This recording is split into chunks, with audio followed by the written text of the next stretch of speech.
Hello and welcome to video number 10. In this video we're going to talk about Live Website Rules 101. I'm going to talk about several things that you need to understand because I know for a fact that if you don't know about FTP and you don't know necessarily about website stuff, you're probably asking the question, well, how did you get this web page to show up? You might be having a problem because you named your HTML file, let's say for example, if I name this HTML file something like FTP and I click on enter, it'll change that, rename that. So as you can see, you can also rename things if you want to by clicking on them once. But besides that, if I do that, you will notice that if I refresh the page, it disappears. Even though there's an HTML file, it disappears. So for some of you, I know that some of you might be asking, well, how do I make it so that that web page appears? Well, Basic Website Rules 101 says that you need to have a index.html file or an index.htm file.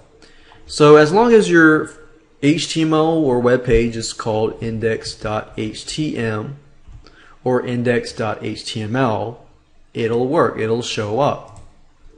So if I refresh the page again, I see the page.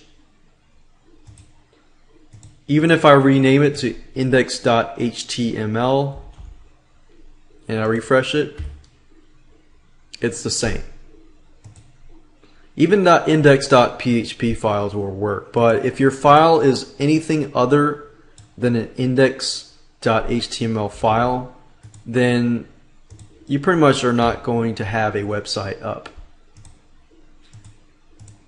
So as you understand that as long as there's an index.html or index.html file within a folder, any folder of yours, then it'll appear on the web browser. And that's the way browsers read your files. If they don't see an index.html or index.html, they will not appear on your live site. So that's one thing that I wanted to make sure that you understood as a basic website 101 rule. So if you have any problems and you do name your files anything other than index or index.html, index.html, you will get errors because that's just how the browser reads files.